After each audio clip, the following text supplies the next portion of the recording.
उत्तर प्रदेश के औरैया जिले की जिला अदालत जज साहब अपने सिंहासन पर बैठे हुए थे और पेपर में कुछ लिख रहे थे। उनके सामने कटघरे में एक महिला खड़ी थी जिसने पीले रंग की साड़ी पहनी हुई थी और वहाँ पर जितने भी लोग बैठे हुए थे वो लोग बिल्कुल ही शांत थे और वो लोग इस बात का इंतजार कर रहे थे कि इस मामले में आज जज साहब कौन से सज़ा सुनाएंगे। और इसके कुछ समय के बाद जज साहब अपना फैसला सुनाना शुरू करते हैं और वे कटघरे में खड़ी हुई इस महिला को मृत्युदंड का आदेश देते हैं। यानी कि जज साहब ने उस महिला को फांसी की सज़ा दी थी, साथ ही साथ उसके प्रेमी को उम्र कैद की सजा दी थी और दोनों के ऊपर 1-1 लाख रुपए का जुर्माना लगाया था। जज साहब अपने फैसले में आगे कहते हैं कि जो महिला अपने बच्चों को मार सकती है उसको इस समाज में बिल्कुल भी जीने का अधिकार नहीं है और ये अपने आप में एक रेयरेस्ट ऑफ रेयर केस है। तो क्या कारण था कि इस महिला ने अपने बच्चों की हत्या कर दी थी और जिस वजह से आज जज साहब ने इसको मृत्युदंड का आदेश दिया था। जानेंगे सब कुछ आगे इस वीडियो में, लेकिन इससे पहले आप वीडियो को लाइक और चैनल को सब्सक्राइब जरूर कर लीजिए, क्योंकि आज मैं जो कहानी आपको सुनाने वाला हूँ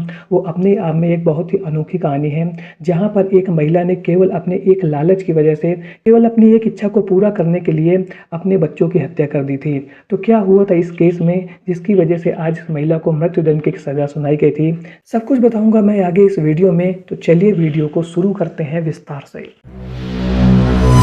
आज की सच्ची कहानी की शुरुआत होती है उत्तर प्रदेश के औरैया जिले के। यहाँ की रहने वाली प्रियंका की शादी लगभग कुछ साल पहले अविनाश के साथ हुई थी। शादी के बाद प्रियंका और अविनाश की लाइफ बहुत अच्छी चल रही थी। अविनाश इटावा का रहने वाला था और वह प्राइवेट नौकरी करता था और उनको इस शादी से 4 बेटे हुए थे। इन 4 बेटों का नाम था सोनू, आदित्य, माधव और मंगल। यानी कि उनकी फैमिली बहुत अच्छी थी और अविनाश अपनी प्राइवेट नौकरी से इतना पैसा कमा लेता था कि वह अपने बच्चों और अपनी बीवी का बहुत अच्छे से ख्याल रख सके। लेकिन इसी बीच में इस परिवार के साथ कुछ ऐसा होता है जिसके बाद इनके ऊपर समस्याओं का पहाड़ टूट पड़ता है। लगभग 4 साल पहले अविनाश की करंट लगने से मौत हो जाती है और इसके बाद प्रियंका के ऊपर एक बहुत बड़ी समस्या टूट पड़ती है, क्योंकि अब उसे अपने पति के बिना अपने 4 बेटों का पालन पोषण करना था और पति की करंट लगने की मौत के बाद में उसको 5 लाख रुपए मुआवजा भी मिला था, जिसको उसके ससुराल वालों ने अपने पास रख लिया था। यानी कि पति की तो मौत हो गई थी, लेकिन उसके ससुराल वालों ने जो भी मुआवजा मिला था उसको अपने पास रख लिया था और इस वजह से प्रियंका के पास अब इतने भी पैसे नहीं थे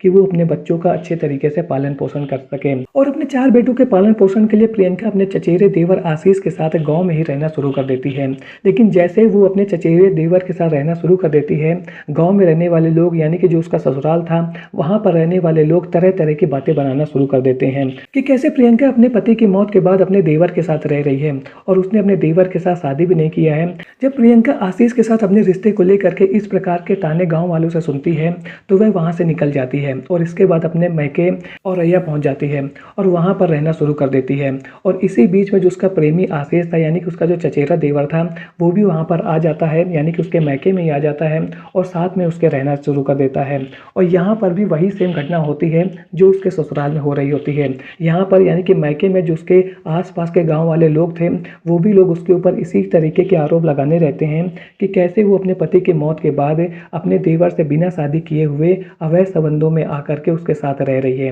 और जब इस तरीके की बातें यहाँ पर भी होने लगती है तो इसके बाद वो फैसला लेती है कि वो अब गांव से निकल जाएगी और औरैया में जाकर के शहर में रहेगी। और इसके बाद प्रियंका अपने 4 बेटों को लेकर के औरैया शहर में पहुंच जाती है और वहां पर उसका प्रेमी आशीष भी पहुंच जाता है और यहाँ पर एक किराए के कमरे में वो लोग रहने लगते हैं। उसी समय पर आशीष को एक सैलून में नौकरी मिल जाती है और इसके बाद जो उनकी लाइफ है एक बार फिर से पटरी में आना शुरू हो जाती है। लेकिन प्रियंका का प्रेमी आशीष प्रियंका को तो अपने साथ रखना चाहता था, लेकिन वो ये नहीं चाहता था कि उसके जो 4 बेटे हैं वो उनके साथ लगें, क्योंकि उसकी इतनी कमाई नहीं हो रही थी कि वो इन 4 बेटों का पालन पोषण कर सके। और उसको अब ऐसा लग रहा था कि यदि प्रियंका उसके साथ रहना चाहती है तो उसे इन बच्चों को रास्ते से हटाना होगा। और वह हर रोज शराब पी करके घर आता था और इसके बाद प्रियंका और उसके बच्चों की जम करके पिटाई करता था और गुस्से में आकर के उससे हमेशा यही कहता था कि तुम अपने बेटों को मार डालो और उसके बाद ही तुम्हें मैं अपने पास रखूंगा। अब प्रियंका अपने प्रेमी आशीष के ताने को सुन करके तंग आ चुकी थी और वह लगातार इन बातों को सुनती रहती थी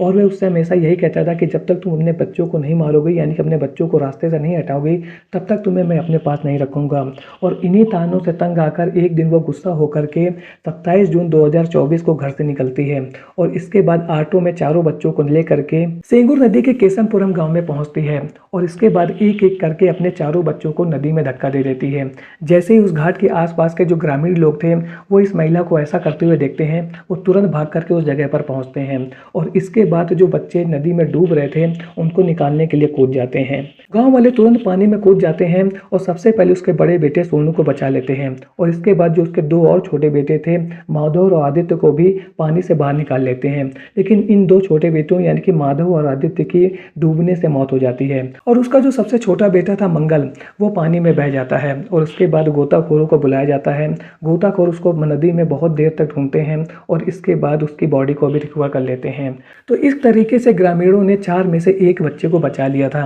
वहीं 3 बच्चों की पानी में डूबने से मौत हो जाती है। जैसे ही गांव वाले प्रियंका को यह सब करते हुए देखते हैं वो तुरंत पुलिस को बुलाते हैं और प्रियंका को वहीं पकड़ करके रखते हैं और इसके बाद पूरी कहानी पुलिस वालों को बता देते हैं कि कैसे इस महिला ने अपने 4 बेटों को पानी में ढकेला था, जिसकी वजह से इसके 3 बेटों की मौत हो गई है और 1 बेटे को हम लोगों ने बचा लिया है। जैसे पुलिस वाले इस पूरी कहानी को सुनते हैं वो 3 बच्चों की जो डेड बॉडी थी उनको पोस्टमार्टम के लिए भेज देते हैं, साथ ही साथ इस महिला को गिरफ्तार कर लेते हैं और थाने ले आते हैं। थाने लाने के बाद में पुलिस वाले प्रियंका से पूछताछ करते हैं और उससे पूछते हैं कि उसने किस वजह से अपने इन बच्चों को पानी में ढकेला था मारने के लिए और इसके बाद प्रियंका वही कहानी उन लोगों को बताती है जो उसके साथ हर रोज़ उस घर में हो रहा था। वह बताती है कि उसके पति की मौत हो चुकी है और वह अपने चचेरे देवर आशीष के साथ रह रही है और उसका देवर हमेशा उससे यही कहता था कि तुम अपने बच्चों को मार दो, उसके बाद ही मैं तुम्हें अपने पास रखूंगा। जब ये सब कहानी पुलिस वालों को पता चलती है तो वह इसके बाद उसका जो देवर था आशीष उसको गिरफ्तार करने के लिए निकल जाते हैं और उसको औरैया शहर से गिरफ्तार कर लेते हैं। गिरफ्तार करने के बाद पुलिस प्रियंका और उसके प्रेमी आशीष को अदालत में पेश करती है और इसके बाद इनको जेल भेज देती है और इसके बाद औरैया की जिला अदालत में इस मामले पर अदालती कार्रवाई शुरू हो जाती है। इस मामले में अदालत में टोटल 25 पेशियां हुई और 7 लोगों ने गवाही दी और इन गवाही में सबसे महत्वपूर्ण गवाही उस बच्चे की थी जो इस साजिश में इकलौता बच गया था, यानी कि प्रियंका ने अपने चारों बच्चों को यानी कि चारों बेटों को मारने की कोशिश की थी, लेकिन उसका जो बड़ा बेटा था सोनू वो वह बच गया था और उसने कोर्ट में गवाही दी थी और उसने बताया था कि कैसे उसकी माँ चारों बच्चों को ऑटो में बैठा करके घाट में लेकर के आई थी और इसके बाद माँ ने 3 बच्चों को कुछ खिला दिया था और खिलाने के बाद में नदी में धक्का दे दिया था और मुझको ग्रामीणों ने बचा लिया था। वहीं मेरे 3 भाइयों की पानी में डूबने की वजह से मौत हो गई थी और जब इन बच्चों का पोस्टमार्टम भी कराया गया था तो पोस्टमार्टम में मौत का कारण पानी में डूबने का वजह ही आया था। एडीजे सैफ एवन ने हमने पूरी अदालती कार्रवाई के बाद मेन आरोपी मां प्रियंका को मृत्युदंड यानी कि फांसी की सजा सुनाई है। आशीष को उम्र कैद की सजा सुनाई है। इसके साथ साथ 1-1 लाख रुपए का जुर्माना भी इन दोनों के ऊपर लगाया गया है। फैसला सुनाते समय जज ने यह कहा कि यह रेयरेस्ट ऑफ रेयर केस है और कैसे एक माँ अपने बच्चों की हत्या कर सकती है। जो महिला अपने बेटों की हत्या कर सकती है उसको इस समाज में रहने का कोई भी अधिकार नहीं है। जज साहब ने इस मामले में अपना फैसला सुनाते हुए लिखा कि प्रियंका ने एक के बाद एक 4 बच्चों को डुबोने का प्रयास किया। हर एक बच्चे को डुबोने के बाद उसके मन में किसी भी प्रकार की गलानी या ममता नहीं जागी जो उसे एहसास कराती कि वह उनकी जननी है, यानी कि उसी ने उनको पैदा किया है। वह अपने बच्चों के साथ ऐसा नहीं कर सकती है, लेकिन उसने बहुत ठंडे दिमाग से अपना उद्देश्य पूरा करने के लिए एक के बाद एक अपने बच्चों को डुबो दिया और घटना को अंजाम दे दिया। जज सामने आगे यह लिखा कि ऐसी घटना समाज में भय का माहौल पैदा करती हैं और रिश्तों को शर्मसार करती हैं। इस घटना के बाद कैसे कोई यह दावे से कह सकता है कि एक बच्चा अपनी मां के पास सुरक्षित रहेगा। यह जरूरी है कि ऐसे अपराध में दोषी को ऐसा कठोरतम दंड दिया जाए जो समाज के लिए एक उदाहरण बने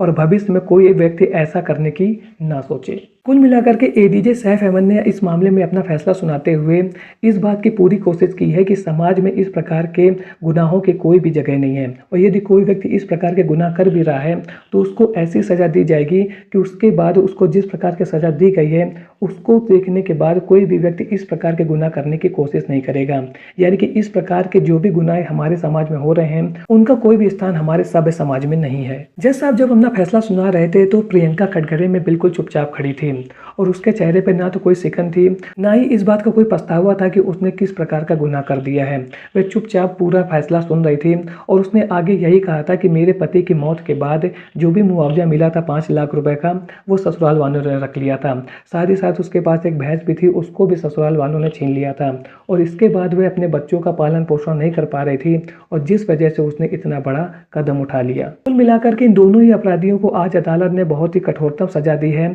और जिसके बाद आगे चल कर के कोई भी व्यक्ति इस प्रकार के गुनाह करने की कोशिश नहीं करेगा। आज की वीडियो से हमें यही शिक्षा मिलती है कि हमारे सामने बहुत सारी समस्याएं आती रहती हैं, लेकिन इन सभी समस्याओं से लड़ने का एक ही तरीका है, से लड़ने के सही तरीके सोचे जाए, ना कि गुनाहों का सहारा लिया जाए। यदि लोग अपने जीवन में आने वाली समस्याओं को दूर करने के लिए इस प्रकार के गुनाहों का सहारा लेंगे तो हमारा जो सभ्य समाज है वो धीरे धीरे समाप्त हो जाएगा। आज का वीडियो आपको कैसा लगा कमेंट सेक्शन में जरूर बताएं। मिलता हूँ ऐसे एक और नए इंटरेस्टिंग वीडियो में, तब तक के लिए थैंक्स फॉर वॉचिंग।